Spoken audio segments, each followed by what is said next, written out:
able to arrest you, right, pertaining to a policy if there was no policy. Yeah, no, that's not true. You can arrest somebody for anything. No, you can't just Oops, arrest somebody sorry. for anything. Disorderly. Media here. You just throw those on, the 3 charges, and then you arrest them. You can be here, but you Well, I'm a reporter, so I don't have an axe, but I'm just saying that I've seen people arrested for no reason plenty of times. This is Rhode Island, after all. Well, what we're telling you is that... Well, I know, but I'm just saying I've seen it, just I see state police do it.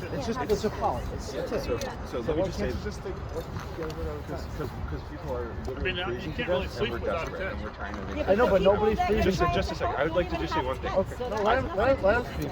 I get you all are saying that if we stay here, you're going to arrest us, but you still haven't been able to cite an ordinance or a general law. And just a second, an ordinance or a general law is necessary to arrest someone, and it's police misconduct if you arrest someone based on an unwritten policy that I have to call the DOA the night of to figure out. Like, it has to be passed by either the General Assembly or the City of Providence in order for you to arrest them. Otherwise, it's police misconduct, and I will fight it in court. You can explain that to the Rhode Island State Police and like it had... No doubt.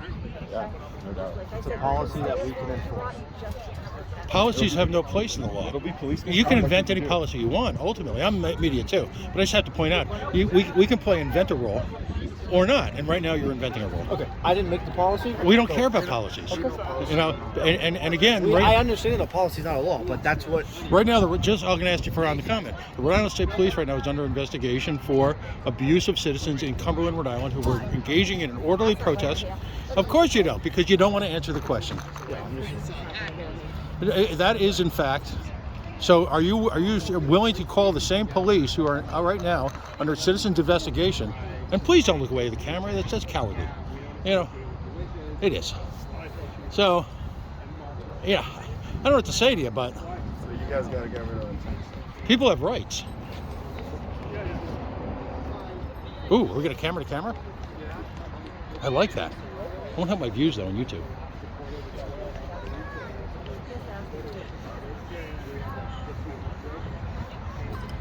Bad luck. Bad luck. Hi, I'm Pat Ford, Coalition Radio Network. Facebook.com/The Coalition Radio. On the Mighty Mighty Twitter at Coalition_radio. And of course, you can go to our old website at coalitionradio.us. My email is p4@coalitionradio.us, which I think is the email you availed yourself to have me testify on behalf of the Capitol Police with the state police just, about 2 short months ago. So you get the t-shirt.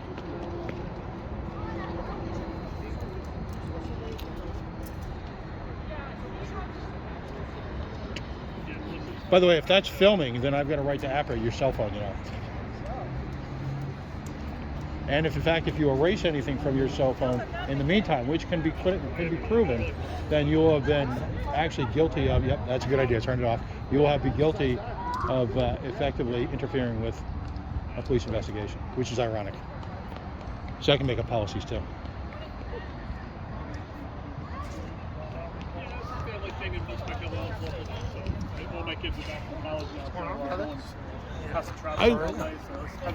Good to see you, buddy. Here. Good. Okay, So- here we go. Putting me on the spot. I'm nervous here. But I know it's so. Capitol Police seem to be objecting to what has, It's a big deal. I work every day. I believe, the opportunity to become an encampment. I use those words, you did. Nothing you guys said allude to that. You got any thoughts on that? They're setting a policy. How big are you on policies? Well, I'm not familiar with the policy of outside the State House. I do know that when it comes to the State House and it comes to the General Assembly, this is a housing crisis that we're in, and that there are people outside right now on the streets who are homeless, and quite frankly, by the Speaker of the House, Joseph Chircarchi, not calling for a special session and using the ARPA funds that we have been sitting on for over 264 days, he's just fine with people being out on the street. Mm-hmm. And so that is the cause for today's action. It is not to do anything other than that, but to bring awareness to the lack of action from the General Assembly. Right now, literally as we speak, Governor McKee is in what probably is the final stop of his Rhode Island 2030 at the Kazarian School, which is less than a mile away, in the warm, cozy environments where the mucky mucks and the the wise Solons and the wise men and the chief water buffaloes and the high exalted rulers of Rhode Island are engaging in conversation about what the state's going to look like in 2030. What does it look like right now if you're homeless? Well, it looks like being cold without any shelter. And unfortunately, this has been something that not only the Rhode Island Political Co-op has been calling for, but other progressive organizations. The basic need of survival is shelter and food. And unfortunately, people are going without both. And so we have $1.13 billion to be able to fix that situation and homelessness. And the Speaker of the House is refusing to do that. And so, with the governor, I'm happy that he's having opening sessions with the public on how to be able to plan. But unfortunately, he wanted to spend 10% on what he called a down payment that only allocated about $1 million to people that are unhoused right now. And so that is concerning, and that lack of allocation for money from someone who has been homeless is not only insulting, but is really concerning that our governor is not prioritizing people being unhoused right now. Right. Final thought. This is recorded right now, folks. We're going to go live in a few minutes. The state has a track record now, starting out with the small business funds that were allocated during the onset of COVID, then followed up by their nightmarish Kafkaesque handling of the RA rental relief, now followed up by clutching desperately to money who David Cicilline himself at a conference on West Broadway just a few weeks ago referred to as intended for people who had suffered from COVID. Yep. I guess 2 points, and I'm here with Harrison Tuttle. He is the executive director of the BLM PAC here in Rhode Island. 2 points. Number one, is it fair to say that a measurable part of the homeless are people who have been essentially lost their jobs, lost their homes because of COVID? Yeah, well, let's address pre-pandemic, right? We were in a housing crisis before that. And so when the pandemic hit, it only further accelerated. People lost their job, people lost their housing, in which, even if someone wants to sell their home, there is no home to move into that is more affordable, which is an affordable housing crisis. Right. So right now, we're kind of locked into a situation in which you're dealing with not only racial gaps and income, but you're also dealing with people who are just unhoused. Right. And that just spans from everybody. Right. And no matter where you live in this state. Right. And so we really need to address the fact that people are unhoused. And what do we need to do to fix that? It's house people. It's really simple. We have $1 billion that we're sitting on, quite literally, Right. to end homelessness. When I was studying to be a teacher, one of the things that you ask kids is, where's one of the things that you want to change about the world? They say, let's end homelessness. Let's end homelessness. And right now, the General Assembly is preventing us from doing that, and specifically Joseph Shekarchi is not calling for a special session to pay people that are unhoused into housing. Fair enough. Harrison Tuttle here with the Matt Brown. Well, he's running for office himself, but also Matt Brown, candidate for governor. They're erecting a set of tents in order to suspend the. What time are we talking to? This is open-ended, right? They're people are here to stay, aren't they? Yeah. And so people are here until the General Assembly houses people. And it really says an unprecedented amount of strength from not only Cynthia Mendez but Matt Brown, Right. That our elected officials want to stay out here because they're fighting for the people. And so I encourage everybody to come, no matter what your political affiliation is, to support people who are unhoused by calling for the General Assembly to spend this money. All right, hold that for a second. System has built, and they're doing their best while this state the leadership and the people that are running this state turn the other way, look the other way, and ignore the fact that people are going to die on their watch.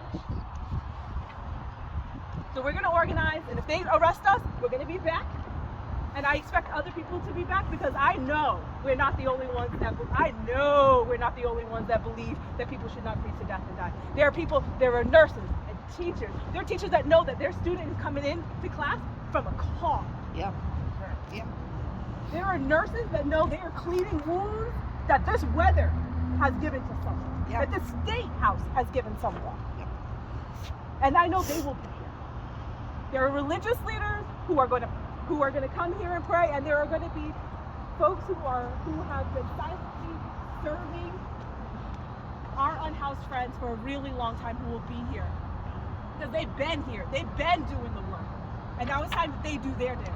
So let's talk about how we're going to make that happen, because we're not going anywhere, and they can drag us out, and we're going to be right fucking back, because this is ridiculous, and it's not going to happen. It's not going to be on our watch. Yeah. Right on.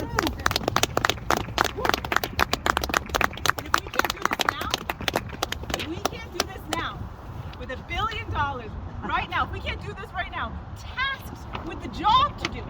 If we don't do this now, when will we make it a priority? When will we make human lives and people a priority? If we can't do it now. I thought we would come out of this pandemic better. I know they're not interested in me. They're interested in greed, they're interested in themselves, they're interested in hoarding power, they're not interested in justice, and they're definitely not interested in human dignity and saving lives. Yep. But it's gonna end. Time's up. Time's up. Time's up. Time's up. Okay. So what are we gonna do about it?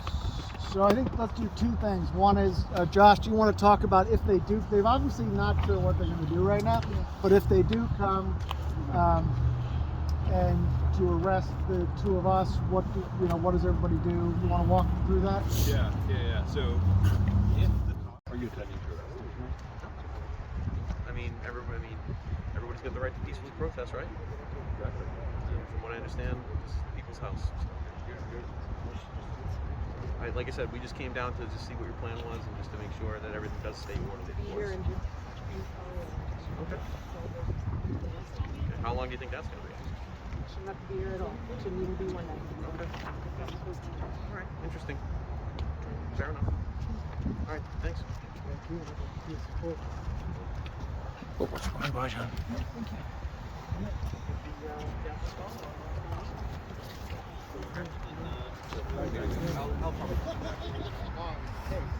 And this is Pat Ford, Coalition Radio Network, live at your Rhode Island State House. And well, actually it appears to really be tonight our Rhode Island State House. Members of the Rhode Island law enforcement community, highlighted by a special appearance of the state police, have had just kind of a quiet conversation with the Senator Mendez in front of us, who is also the candidate for the Lieutenant Governor for the Democratic primary. Senator Mendez, can you just maybe just step a little closer, because my microphone isn't working in the cold weather.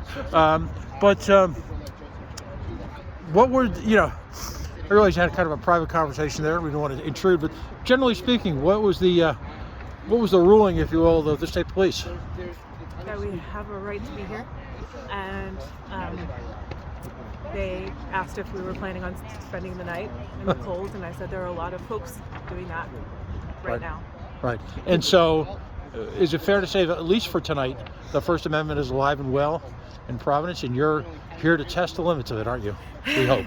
The First Amendment is alive and well. The moral will of the State House is not. Right. Because we shouldn't have to do this. No, understood. And the most abused word in the political language is the word unfortunate.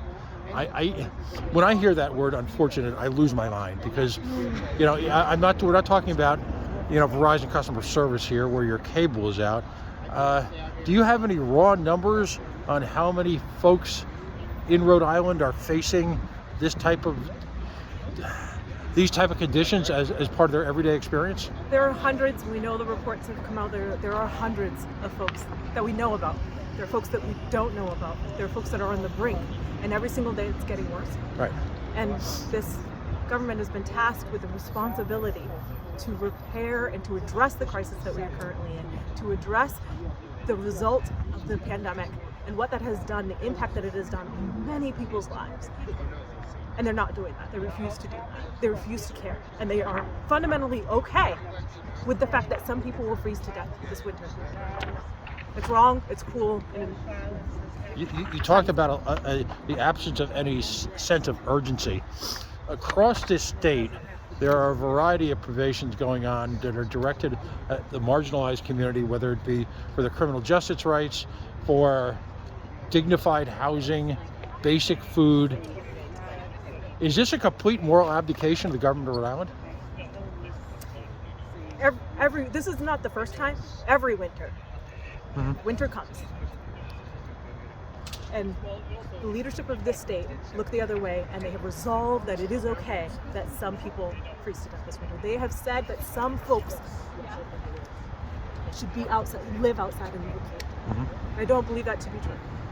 Well, And I believe that they should do their job, that they should do something about it. now I want to give a little bit of a publicity angle to this. You're going to be arriving here at 5 o'clock most evenings until this is resolved. There's going to be shelter.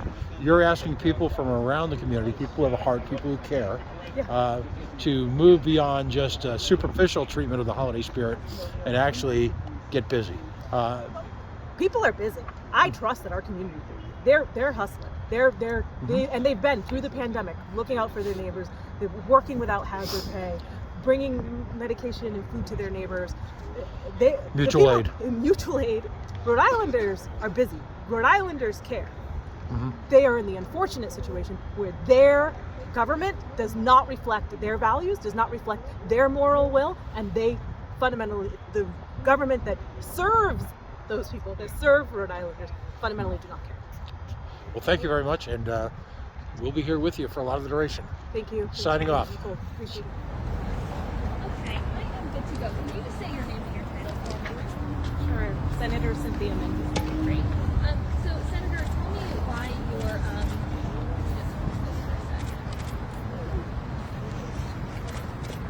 tell me why you're out here tonight.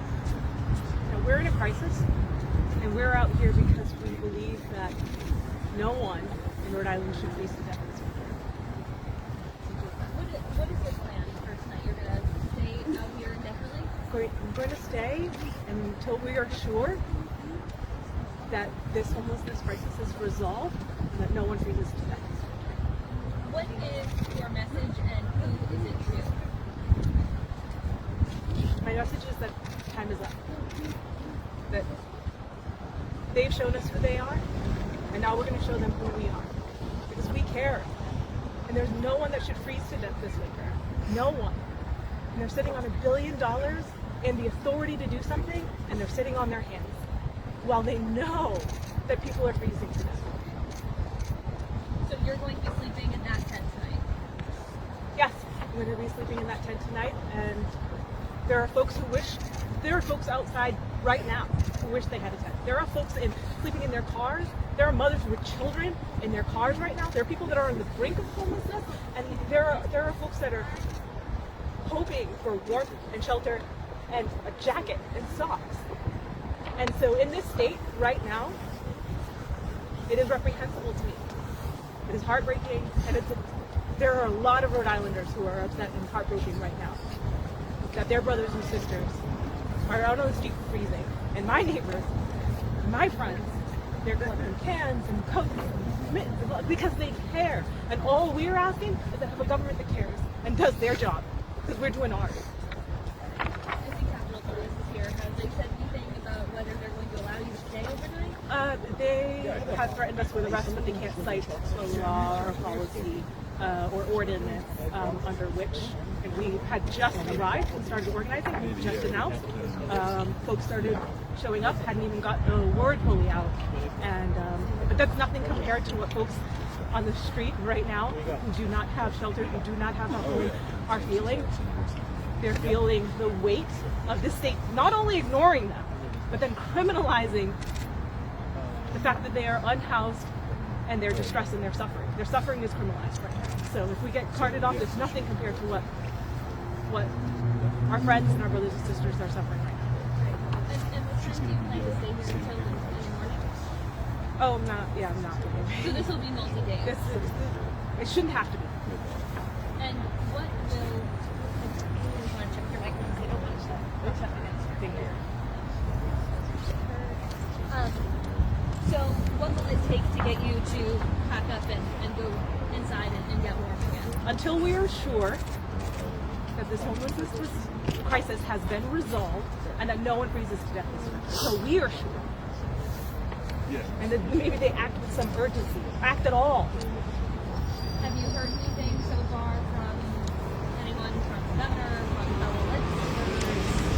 People have been talking about this for months. People have been begging and pleading for months. And winter comes every year. Senator Mendez, Pat Ford Coalition Radio Network. Just less than a mile away, ironically, this evening, the governor was holding the last session of what he calls RI 2030, where people from Rhode Island Housing were talking about glorious depictions of affordable housing in 2030. It was a vastly underattended meeting. It was vastly underwhelming. All done within the warm confines of a school. Any comment on the governor's 2030 plan? Any comment on the governor hiding from this issue? You know, there are people freezing to death tonight. It is getting below freezing tonight, and there is no urgency. There is no plan. No one. They do not care, and so it is heartbreaking and criminal, and there needs to be action now. Mm-hmm. The Rhode Island Housing is, by most people's standards, has done a terrible job of distributing Rhode Island rent relief, particularly on the west and south end of Providence. Any comment on Rhode Island Housing's role in this and what they should be doing? The leadership that runs this state, from the top down, both chambers and the executive branch, are responsible for the crisis that we are currently in. They are neglecting the crisis that we are currently in. They do not care that people are freezing to death tonight. They don't care that people are freezing to death tomorrow night. And their time is up. Their time is up. People are freezing to death. We need to do something about it. No one in this state should freeze to death. And I would like for them to care. And I'm tired. And people are tired of asking for them to care, asking for them to do their job while they sit on $1 billion and they sit on their hands and do nothing.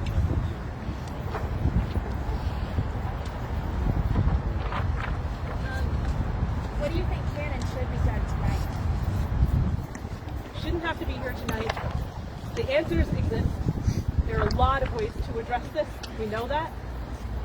Like they have the moral will and the sense of urgency to do something. I'm tired of asking bad politicians to do good things. But we can't wait. We need them to do something now. They're out of time. This is past out of time. And we just started. And the police are here to take us away. We haven't even started organizing that. Just barely got the word out. And it's nothing compared to what our brothers and sisters are experiencing right now in the street. Moms who want to put a roof over their children tonight.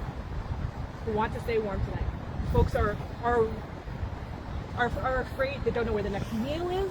They don't know where they're going to sleep. They don't know where they're going to be safe to sleep. They want to lay down. They want to get sleep, and they don't know where it's safe. And Rhode Islanders right now are trying to figure out how they can look out for their brothers and sisters. And I just wish that our state house and our state house leadership cared half as much as the people I know in my community. Can you show us where you're going to be sleeping, please?